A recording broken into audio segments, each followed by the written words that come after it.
Trying supplements to help your child with ADHD, some could actually make symptoms worse. Here are three to avoid. So, I love supplements. I take a lot of them every day. I only give a few to my kids. We're going to talk about why. But supplements can be really helpful for kids with ADHD or kids struggling with anxiety or focus, but only when used properly and you have the right vitamin for the right issue. And I see many well meaning parents accidentally worsen their child's symptoms using the wrong forms, wrong doses, or even sometimes the unnecessary supplements altogether. And you're going to want to stay to the end for the most surprising supplement. And reminder, always consult with a qualified provider before starting supplements or changing your diet. That's what this whole conversation is about. I love do it yourself stuff, but you really want to make sure you are getting guidance. So we'll talk about exactly why. But here are my three vitamins that you should avoid when you have ADHD or focus problem. Number one is iron.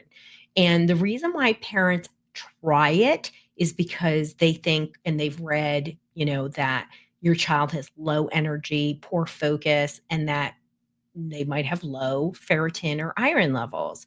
And here's why it backfires because excessive iron can be toxic and can actually cause irritability, stomach problems, constipation, which is very common with kids on that ADHD spectrum.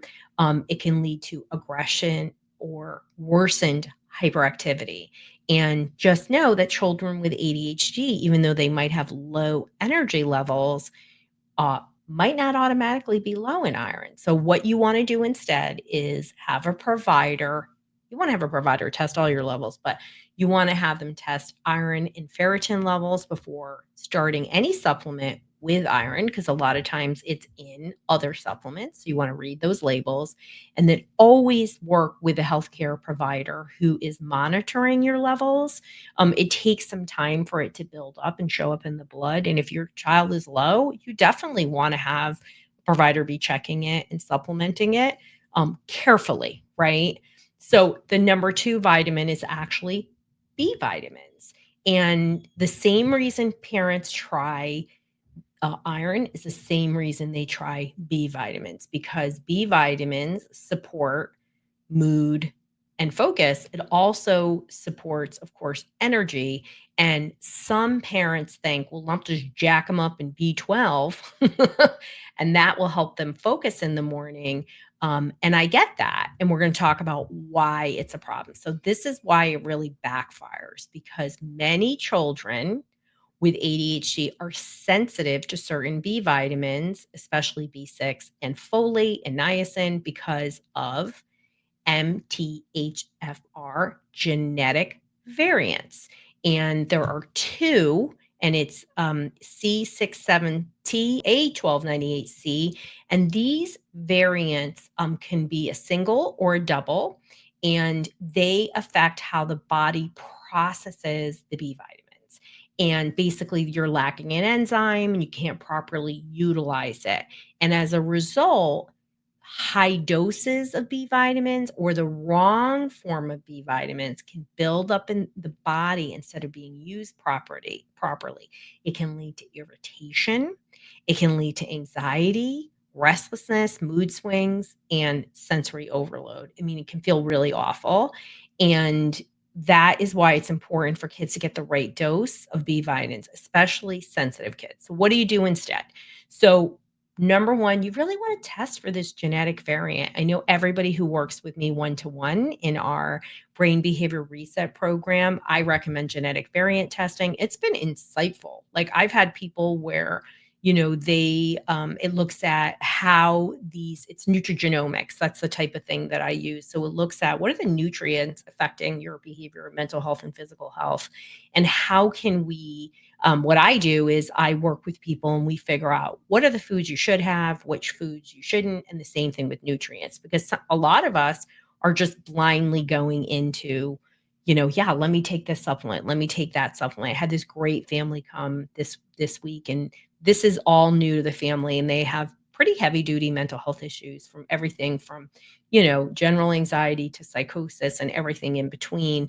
And they really started to see as a medical professional themselves that they had to really dig deeper into what was going on. So they're really excited about this because you can get a lot of a symptom alleviation when you're eating the right foods and taking the right supplements. So you want to test that genetic variant in your B levels before supplementing. You're gonna have to go to a functional provider to test your B levels. They're just, and you're a genetic variant, you're not going to get a regular provider to test for a genetic variant. Your pediatrician is going to look at you like, like you're cuckoo bananas. You also can use different forms of the B vitamins. You have to be very careful because depending on if you have just a single or a double, and also even within that, how your body is processing folate and the B vitamins, you may need to get a different form, and it's called methylated,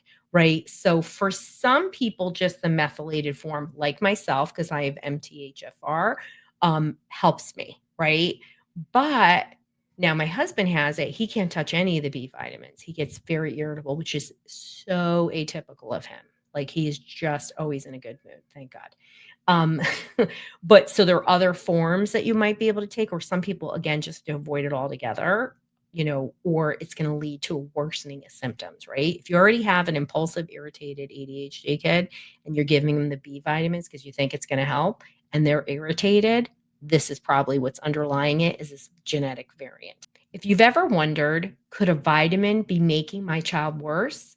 You're going to want to hear this next part because this is really shocking to people. So, my third vitamin that I never want anybody to take, forget about ADHD, is actually a multivitamin.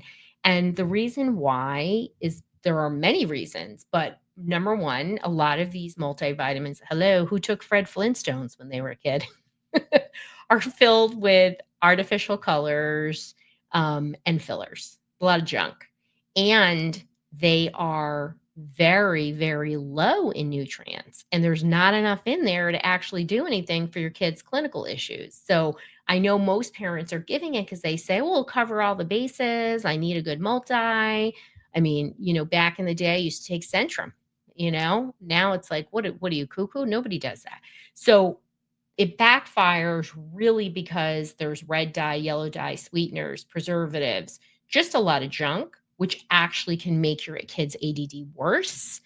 And it also backfires because you're just not getting enough nutrients. So you say, what's going on? Right. Or it could have the B vitamin in there that's making things worse. So you really want to be careful because there's just too many variables in there. And low quality brands, which is predominantly out there, are poorly absorbed, and that can lead to digestive issues. It can worsen behaviors. It can affect the gut microbiome. There's some really cool research to show us that when we do positive things for our gut microbiome, it positively affects our brain within 20 minutes. How cool is that? So just remember the opposite is true too. But so what do we do instead, right? So we want to choose high quality, clean label supplements without any of those fillers or garbage in there, and really look for well absorbed single nutrients. Of course, you're working with a practitioner who's going to help you navigate this stuff. And multivitamins, a lot of times you just don't need these things. I take a specific multivitamin that is only designed for one thing. It's my hair. Because I lost about 40% of it with COVID, and I just found it to be incredible.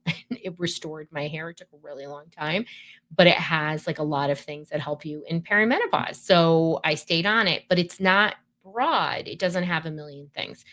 I don't do well with multivitamins. I feel very tired from multivitamins. Clearly, there are things in there, even when it's high quality. So you always want to read the label, and just because it says kids on the bottle doesn't mean it's safe for kids, especially kids with ADHD, which tend to have more of these genetic variants like MTHFR. And then if you're looking for a safe, targeted way to support your child's nervous system, calm their brain so they can be more focused, because when you calm the nervous system, when you power down, you power up. Then that's why I created multi-mag brain formula, the neurotastic multi-mag brain formula. It's not just for kids, it's for adults, and it contains the most bioavailable forms of magnesium. It has L-threonate and glycinate. It's not found as malate too, but L-threonate is typically not found in most brands because it's so expensive. But it is like an injection to the brain. It goes right to the brain. And I designed it for our kids that are neurodivergent. And what I love about it has a scoop. You can give it to kids 4 and up, and you can choose, the dosaging based on age. And because it goes right into the brain, you get to see a difference in behaviors. I just love some of the things that people write me and tell me. And you can learn more and grab a canister as well as get a discount if you're in the show notes or YouTube. Make sure to look below, but you can go to drroseann.com/magnesium. But you won't see a discount there. You'll only see it here. And, just know that when you're choosing supplements, when you're making really intentional choices with the support of a practitioner, and you're also choosing very high quality products, I know they cost more, but it makes all the difference. You need less of it and you get to see a difference, right? That's why people tell me all the time they take this neurotastic multi-mag brain formula and they're like, oh my God, the difference is dramatic. That's why I do what I do. So, hope this was eye opening. This is about not working so hard and using the right supplements for your kid who needs more support with focus.